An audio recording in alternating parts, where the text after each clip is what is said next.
The movie opens with a boy named Morgan sleeping on his bed when suddenly, it begins raining inside the room.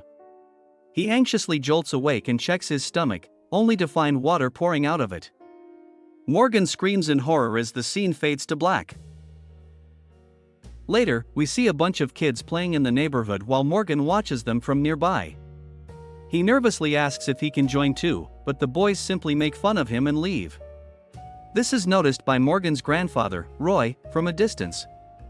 At night during dinner, Morgan is in a gloomy mood, and his parents try their best to cheer him up. It is revealed that they're sending him to summer camp in hopes that he makes friends and has fun. Morgan doesn't want to go, but Roy assures him that he'll have a great time there. He even gives the boy his pocket knife to encourage him further. Morgan finally appears to be convinced, and Roy gets up to leave. But suddenly, the old man suffers a heart attack and collapses on the floor. The terrified family rushes over to help and calls 911, but sadly, Roy passes away. The scene then cuts to a few weeks later, where a distraught Morgan is about to head for summer camp.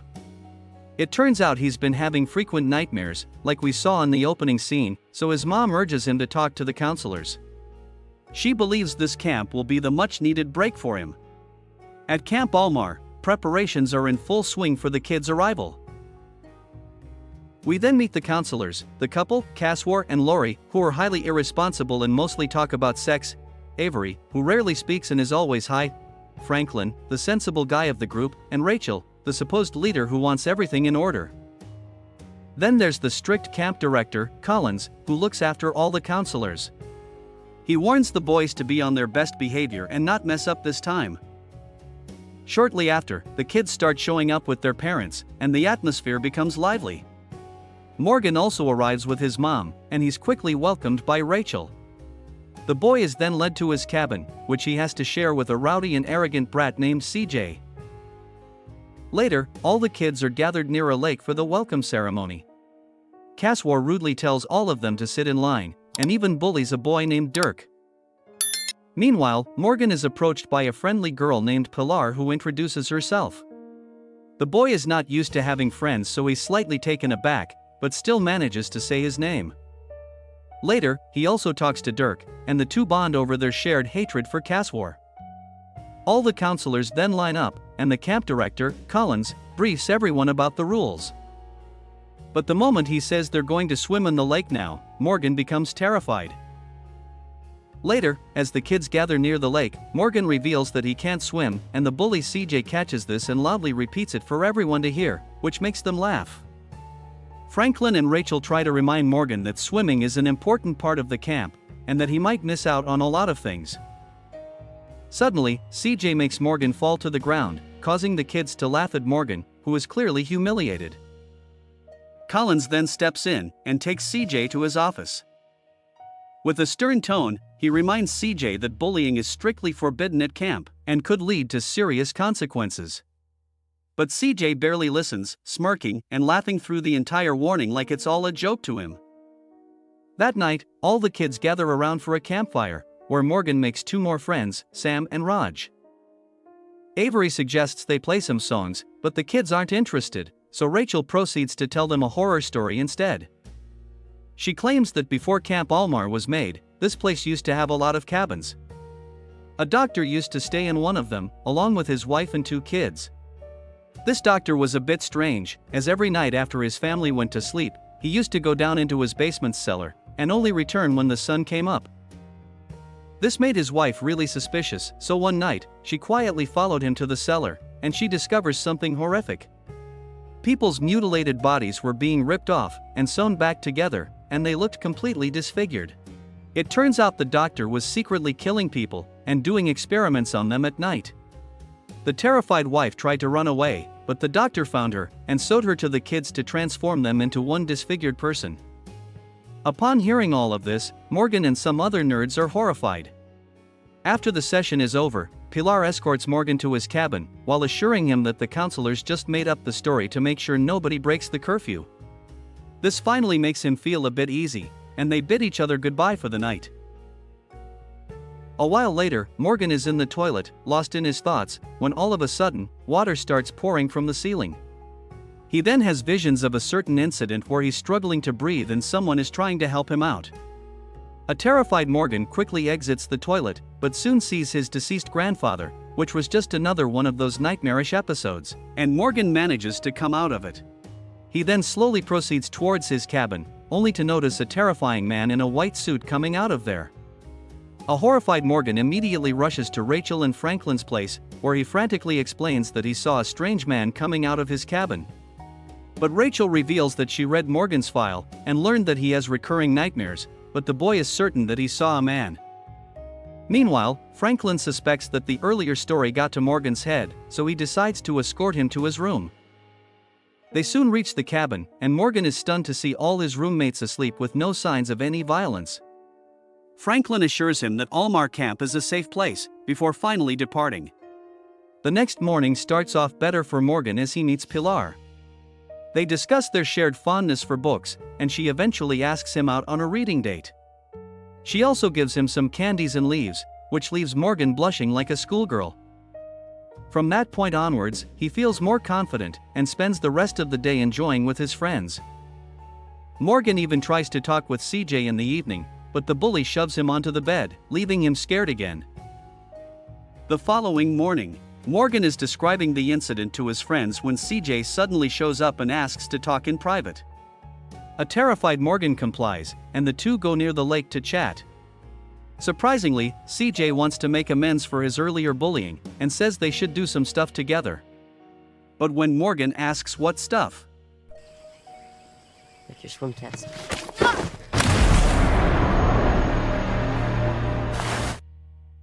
Raj arrives at the scene and pushes CJ in anger, but the bully easily overpowers him and begins to punch the shit out of him.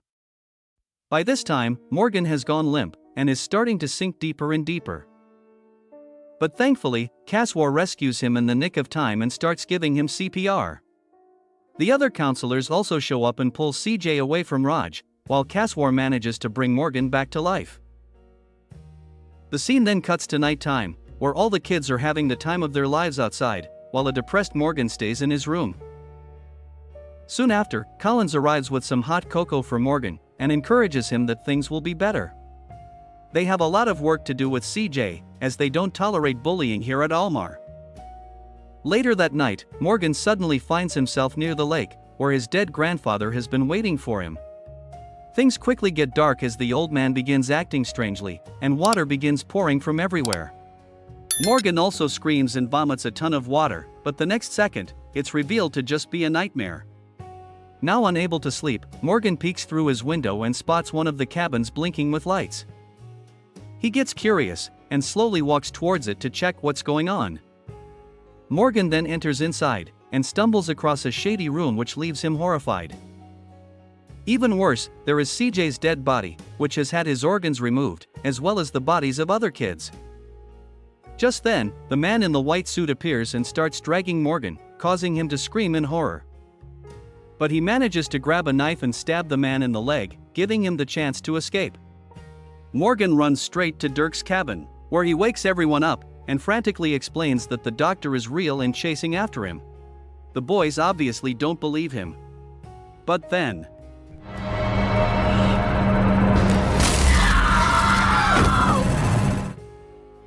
the crazy doctor appears, but they manage to push him aside and escape. Soon after, chaos erupts in the camp as the doctor starts zapping the kids left, right, and center.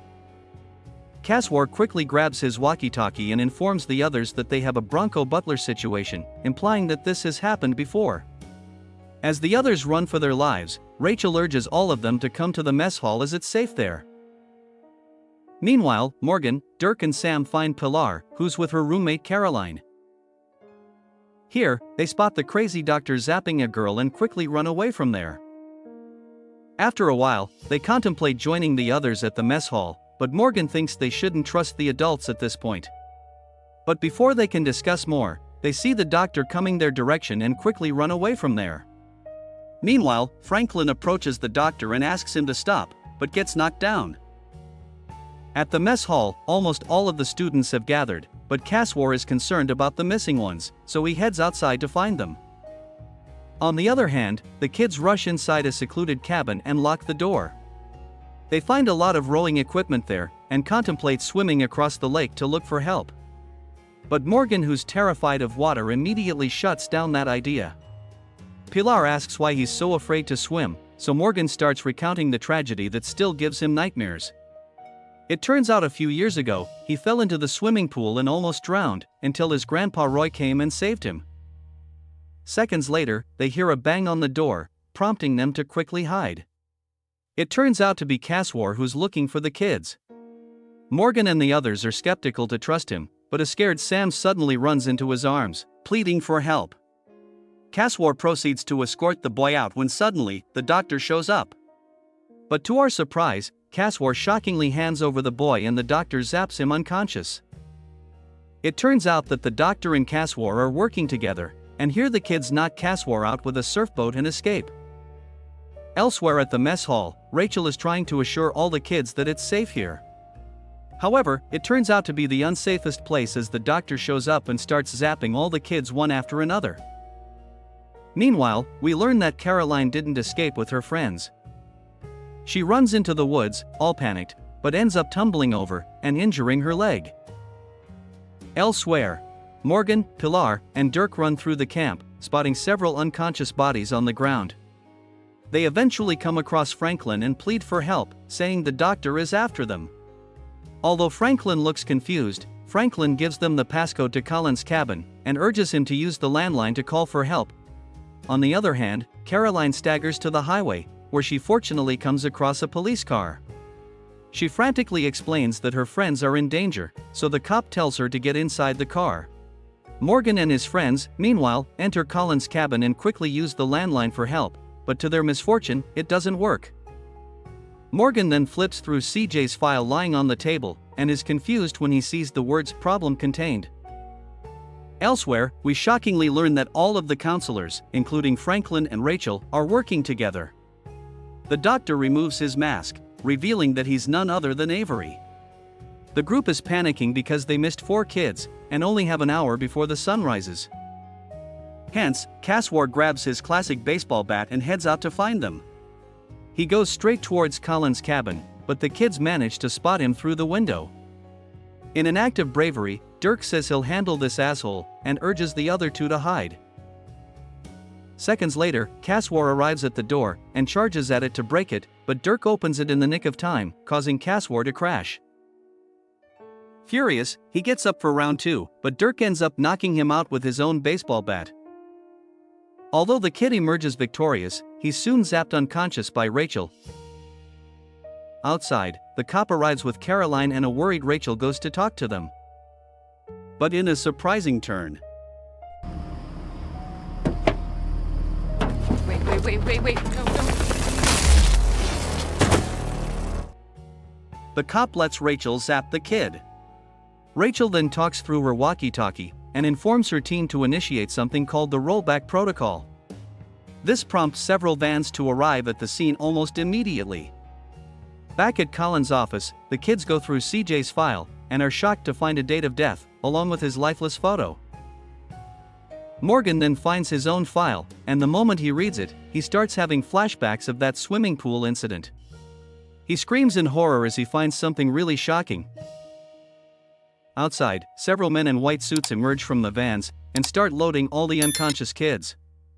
Meanwhile, Collins also joins the group, revealing that he's actually the leader of this operation. He's furious that there are still 2 kids roaming freely, and says this will cost them a lot. As the group is busy discussing, Morgan and Pilar suddenly barge into the room with tasers in hand.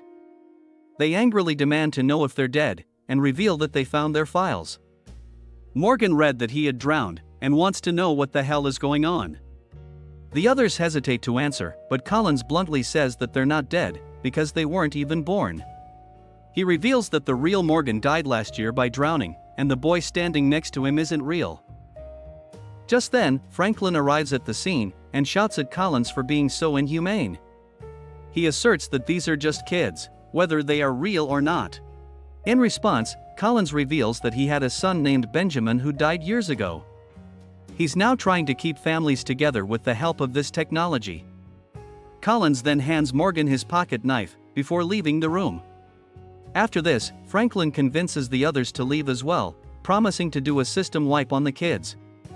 Once the room is clear, he starts explaining everything in detail.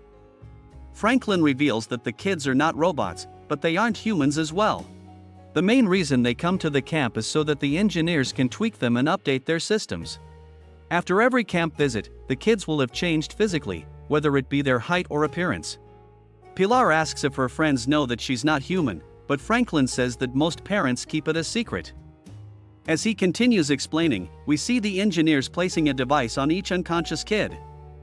Franklin then explains that when the kids wake up, they'll have no memory of what happened. After this, he asks the kids if they want to keep their memory, or should he erase it. The scene then cuts to the next morning, where we see everything has returned to normal. The kids are playing outside and laughing as if nothing happened. Inside the mess hall, Morgan is talking to his friends when a completely changed CJ approaches him and asks what's up. Shortly after, Caswar also arrives there with a swollen face, and Dirk asks what happened, so Caswar hesitantly responds that he had a hiking accident, but Morgan questions if he's sure it wasn't a boating accident. He's referring to that surfboat shot to the face, which reveals that he kept his memory. On the other hand, Collins receives a call from his superior, explaining that they have been receiving dozens of malfunction reports from all of their camps. It's even worse than CJ's case, as the kids are becoming extremely hostile, and we see a dead body floating in the water. Collins' superior reveals that several dispatch teams are being deployed to contain this mess. Just then, someone barges into the room, and it shockingly turns out to be a bloodied Pilar with a knife. Outside, we learn that the dead body belongs to none other than Rachel. And the film ends.